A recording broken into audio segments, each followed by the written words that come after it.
Hello, everyone. My name is Kevin M., and today I am visited by my business partner and good friend, Thomas Valdez. We're going to be talking about the inside and outside of the real estate business, what Thomas's experience has been, as well as my experience, and share with you guys some things that I think we think are important and things that you guys should be aware of in our real estate climate today. So without further ado, I'd like to introduce my friend, business partner, Thomas Valdez. Thomas, tell us a little bit about you, what your experience has been, and what your background was before real estate. Hey guys, this is Thomas Valdez. I'm a Spanish speaker, and a little bit about myself. I graduated from San Diego State in business administration. So go Aztecs. I basically did everything related to construction and architecture. I was involved in that business. So I always had real estate in my background, I guess you can say, working with different investors, people that are looking into buying a lot and making like multi-units or anything regarding like, I guess, kind of like monopoly. Yeah. Making money. That's awesome. Other than that, I mean, I did do the real estate. I guess people have been asking me about how I got my license and all that information, so I want to speak about it a little bit. I did it through Keller Williams, the online school platform. Okay. Which really helped a lot because, like, right after that, I went to a brokerage with Keller Williams, so they helped me with a lot of trainings and all that good stuff, which is what I've been telling people that reach out to me like, hey, I want to become a real estate agent. What do I do? And I'm like, well, here's what you should do. Look for a brokerage and office that will give you trainings and all that good stuff. Mm-hmm. And I feel like 24/7 right now, Realty here in Chula Vista is on top of it. Leading the way. Yep. Yeah, I started back in 2017 on the real estate side. 2 years before that, I was in lending. And I remember joining Keller Williams and just feeling what it felt like to have the support. Because very similarly to real estate, in the lending side, you're really thrown into the deep end too, where it's like, okay, you get your license, you join a team, or you start as an independent lender, and you kind of just have to make your way as a small fish in a big pond. And what I loved about Keller Williams when I got started, well, granted, I joined a team and they had a lot of structure, which was awesome. But even outside of that, like the trainings that were provided within the market center were great. And so now that we've made that transition to 24/7, we've been able to carry that forward. So I agree with you. Absolutely. So tell us a little bit about when you got started in real estate. And I'm kind of spilling the beans here because I know when you did get started. Yeah. But how was the real estate climate then with everything going on with the pandemic and all of that fun stuff? Talk to us about that. Well, it was a bit different in a way because even when I took the exam for DRE, I remember it was like you had to wear the mask and you couldn't take it off. And it was like 2-hour exam or more. So it was something, I guess, different than most real estate agents that have been here for more than 3 years. Mm-hmm. For me, it was, I guess, when I heard about it, people were freaking out. They were like, the market's going to crash or there's not going to be anyone wanting to buy or sell. So I'm sure you heard that too, Kevin. Yeah. I mean, it was so interesting because I remember it was March 2019 and there was so much going on. I mean, I felt like we were divided as a country between what was happening with our political stance, like where the president was and people being on polar opposite sides. And it just felt like there was just so much division within our country. And then COVID hit and there was like murder hornets. And it was just like, wow, this could very well be the end for everybody. And then on the real estate side, I just remember there was so much concern with not only the market, but also the day-to-day activity. Like for me, at that time, I specialized in working with buyers. Like a majority of my business at that time in 2019 was working with buyers.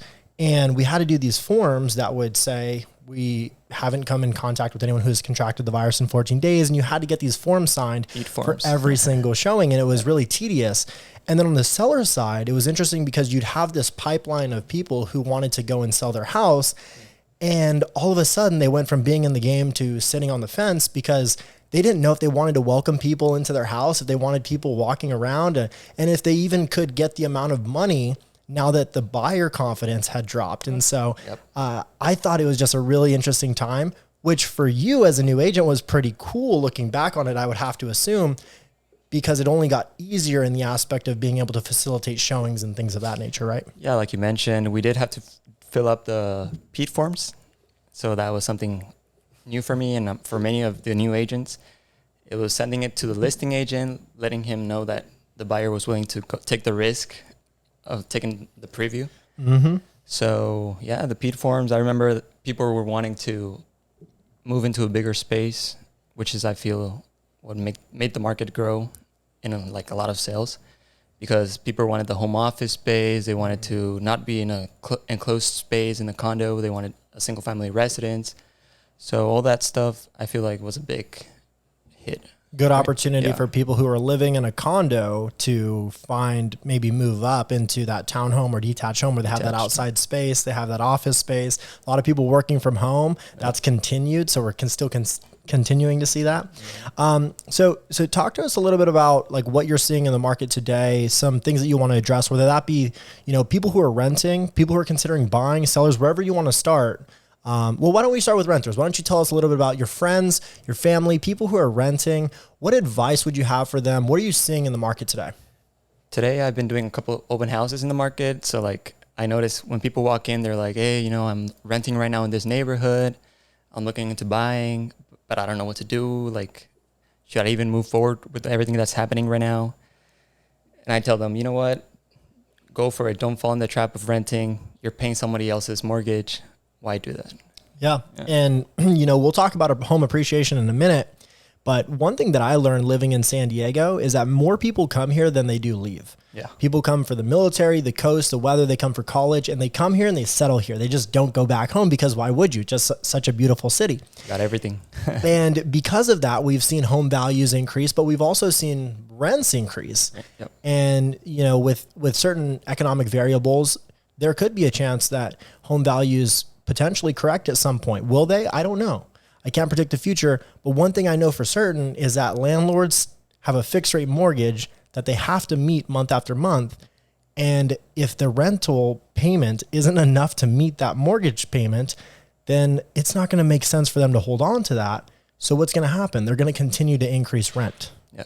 For example, I have a buyer that I'm working with right now who gave me the background story. He's like, I'm currently renting. My landlord is kicking me out because he's putting his home on the market. And I'm like, well, there you go. Let's get on it. Mm-hmm. And I worked for him for 2 months, and then he called me saying like, hey, Thomas, should we even continue looking because of everything that's happening with the war and interest rates? I'm like, if you're planning to live there forever, if it's your forever home, do it. Do it now. And sorry, go ahead. Oh, no, go ahead. And even if it isn't your forever home, because here's the thing is like, if you look back and, a lot of people say history repeats itself, especially in real estate cycles, typically every 7 to 10 years, we see a market correction. Now, this is kind of the anomaly cycle in that we're moving into the 13th year. And so, obviously there are economic variables that could potentially correct us, and we haven't seen that yet.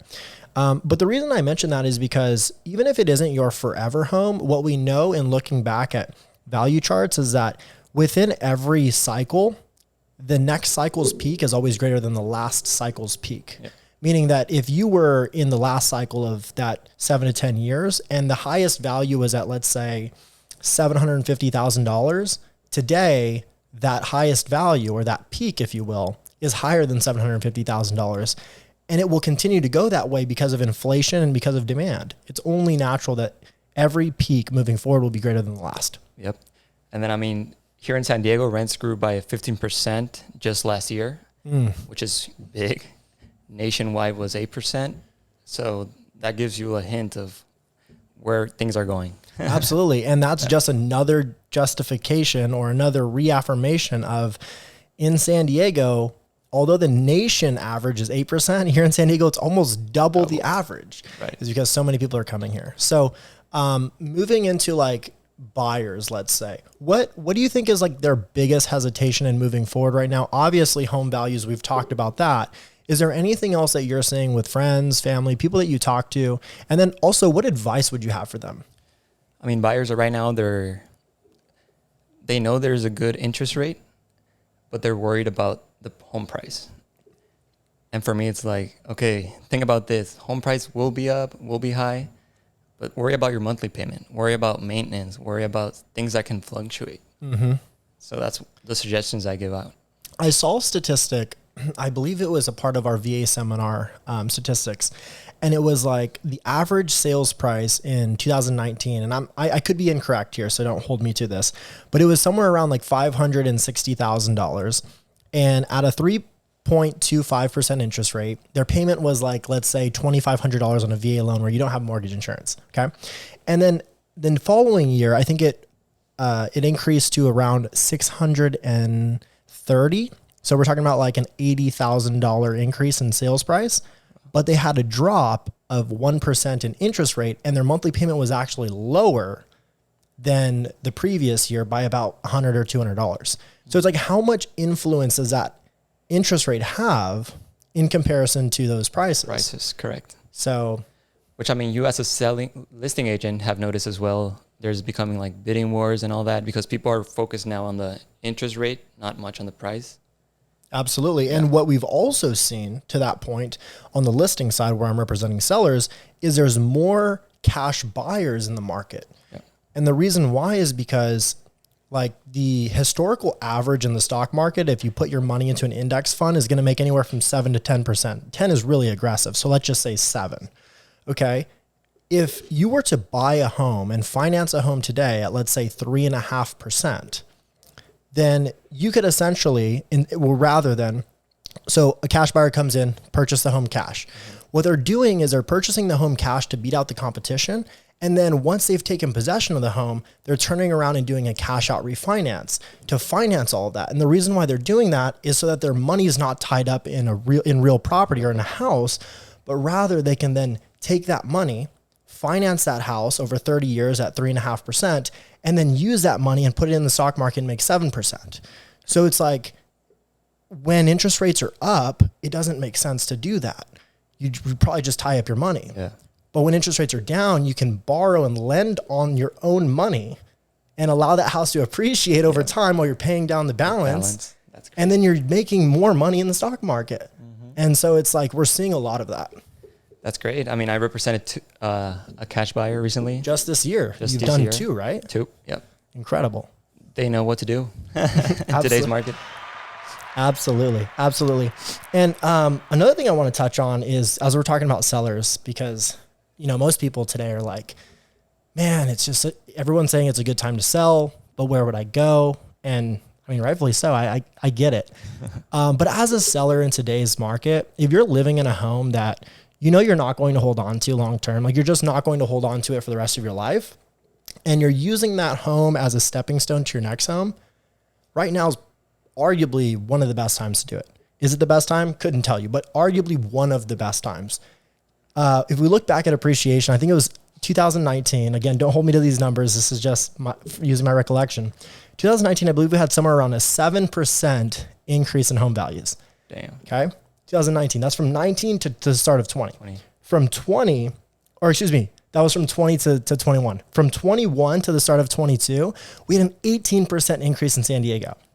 That is absolutely insane. That means that if you bought a home at the start of 2021 and you put, let's say, 3% down, which is the minimum down payment on a conventional loan for most homes, depends on the sales price, and you simply made your payments on time, by the end of the year, you would be at a 21% equity position, and you could essentially get rid of your mortgage insurance.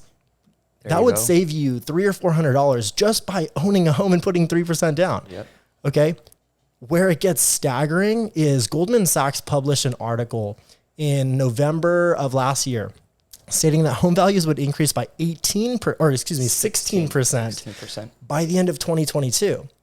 And you like conceptually, how could that happen? Like, how would things still be affordable if wages aren't increasing at a division of that rate? Right. You know, it's like, that's crazy. So as a seller, you have a unique position right now where you have so much equity in your home, and you can use that equity as leverage on your next purchase, because most buyers today don't own another home or they don't have the assets that can give them the leverage to have that offer accepted like you could. Yeah.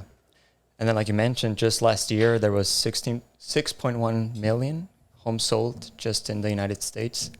That's a crazy number. 6.1 million? Wow, I didn't know that. Yep. And then I think it was the largest or most homes sold since 15 years. Crazy, right? That is crazy. That is absolutely insane. So I guess if you had to say, okay, you own a home right now or you don't own a home right now, what advice would you have for those people in today's market of, yes, we understand it's really competitive. We understand that there are fewer homes for sale than there are people looking for those homes. How do you justify buying a home in today's market with that climate? Like, and tell us about some of your buyers' experiences. Are they feeling like it's easy? Are they feeling like it's hard? Are they getting frustrated? Like, where are they at in all that? I mean, I guess it depends on the financing as well. I've noticed conventional loans usually get a better response when it comes to offers. And FHA loans, they're a little more of a struggle. But then again, there's advantage of FHA and VA. As I mentioned earlier, there was a FHA buyer who was about to like stop his home search and everything. And I was like, you know what? Think about it. Take a rest this weekend. Don't look at homes anymore. We'll give it a try next weekend. And he got motivated during the week and he was like, you know what? You're right. Let's keep on looking because interest rates are still low and I want to take advantage of this. Yep. Good, great advice. Yep. And again, FHA, 3.5% down. If we have a 16% increase this year, you're talking about refinancing into a conventional loan at the start of next year, knocking off that mortgage insurance, potentially saving yourself $300, all while your home has appreciated during that time. Exactly. Yep. Incredible. And for the people who are listening who don't know the difference between VA, FHA, and conventional typically is for individuals who have a 720 credit score or better. And the reason that is because if you have a 720 credit score or better, usually, and you're putting less than 20% down, typically the mortgage insurance, the amount of money that you have to pay the bank in case you were to default on your loan is less. Although the interest rate typically is higher than a government insured loan, which is FHA and VA, which I'll talk about next.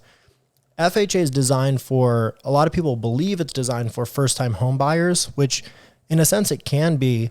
It's typically for people who have sub 720 credit because they have, I guess, more lenience in their guidelines and they have more affordability in their interest rates. And anybody can get this type of loan as long as you have a 580 credit score. A VA loan is for active or former military who have entitlement, who have VA entitlement, who have earned the right to purchase a home using a VA loan and have served our country. This doesn't require any money down and typically also has really good interest rates, very comparable to FHA, but they don't have to pay mortgage insurance at all and they don't have to put any money down, which is awesome. So anything you want to touch on that? I mean, recently we've had a lot of people from the military and Navy come to San Diego, which I feel like they should know about the seminars that we're doing and how it's pretty helpful for them, right? Absolutely. Yeah, we just had our first VA seminar at Buffalo Wild Wings, and it sounds like we're going to continue to do those at least a couple times a month. And then as we gain more momentum and we have a bigger demand for them, then we'll probably be doing them like once or twice a week, which is really cool. Because this weekend, remember the VA guy that I showed the property to? Mm-hmm. He was telling me how much he was paying for rent, and I mean, it's like a mortgage. Yeah, it's crazy, especially with like the veterans or active duty, I should say, when they have like their BAH, their housing allowance. Not only can you use that for your income to qualify, most lenders can gross that up by 15%. So you can actually utilize more of that income than is stated on your LES. Okay, so we've talked about loan programs. We've talked about the state of the market. We've talked about your background. What I want to know, Thomas, and what everybody wants to know is what makes you unique. I think there's a statistic that says there's 22,000 licensed real estate agents in San Diego. I don't know if that's still the number. At one point it was. I was like, wow, that's insane. But what makes you unique? What differentiates you from your competition or other agents in San Diego? I mean, initially I want to start with like the whole fact that unlike Redfin and other companies like those agents usually just show you the property and they clock out. you never see them again. In my case, I'm there from start to finish. I'm all the way in, like through the process of your home search or your whatever it is. I'm there for you. Like any questions you want, 24/7. That's where I am. That was a good pitch. Absolutely. Yeah. And the thing about that too is like every agent has their own unique value proposition. And there are agents who are on teams, there are agents who are not on teams, and they can justify a way where their own position is the best for the consumer. The reality is that every agent has their own personal desire, their own personal drive, their own personal availability. And one thing that I learned about you, and a big reason why I wanted to go into business with you, is because number one, I saw how organized you were, but then number two, I saw how like available, willing you were to assist people. Yep. You just had this aura about you that was very welcoming. And when you made those connections, you were somebody who I could trust or who they could trust. And so that's something that I always appreciated about you. Yeah, I mean, even when I started and I was doing open houses like every weekend, I would notice people would come in and they're like, yeah, I'm working with a realtor. I'm like, okay. And where is he? Mm-hmm. And they were like, oh, dang, you're right. Mm-hmm. So I guess analyzed that situation, and I was like, when I start getting my own clients, I'm not gonna leave them behind. Like, I'll try to make it to the open house. I'll try to show them any property during their weekend or weekdays, and it's been the case. They call me at 6 p.m. and I'm like, let's go see it, or like a weekend 9 a.m. and I'm like, let's go see it, because I want to be there for them and help them out. And you have been all of those things. Thank you. Have been all of those things. I'll touch a little bit about Redfin and that business model for those of the people who are watching who are considering listing their home with Redfin or using Redfin as a buyer's agency. I don't say this directed towards Redfin because I want to bash them, but I'm just sharing experiences of things that I've learned. And people who have worked with Redfin and then they've decided to come and work with us. One thing that I've noticed is that a lot of people who work with Redfin agents, typically, as Thomas mentioned, they have a number of individuals who are representing you. It's not just one point of contact, and therefore you can never really get on the same page. There's no real buyer agent chemistry. They're not able to identify opportunities for you because they don't know what you're looking for. They're just answering a call or answering an online inquiry. Secondly, typically with Redfin, although they promise you some form of a kickback, the reality is that what happens is, number one, they're oftentimes only showing you homes that they're listing, or number two, they're just taking that out of their own compensation because they pay their agents hourly. And if that's something that's important to you, you can always bring that up to any of your agents, whether that's crediting a home warranty or crediting your closing costs or whatever it is. It's always an open conversation that can be had. But when you work with an agent, somebody like Thomas Valdez or myself, we are available Monday through Sunday around the clock. We don't have times where we punch in and punch out. And we're always going to be your main point of contact moving forward. With that being said, I think another big advantage to working with you that you didn't mention was that you have a great network of agents within Chula Vista and surrounding areas. Correct. If there's an agent who we've done a deal with before, we have a good relationship with, it's likely that we're going to be able to get that offer accepted for our buyer because of that existing relationship. Yep. And most times when you work with agencies like Redfin or similar agencies, they don't have those because they're hourly employees who aren't really agents. Mm-hmm. And then to go one step further, you and I have our own list of properties that are off the market that we can provide to clients to give them the first shot at it.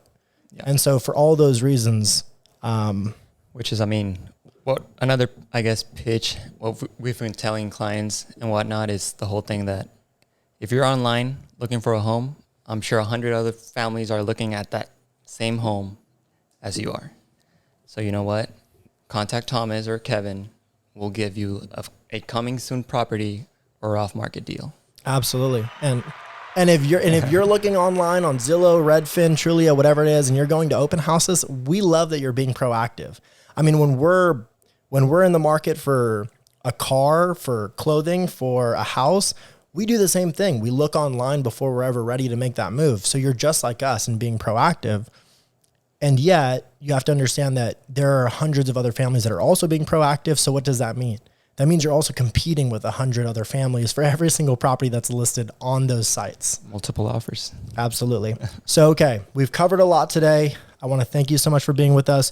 But before we go, I want to know, why should people make a move sooner rather than later? What advice do you have for people who are on the fence right now?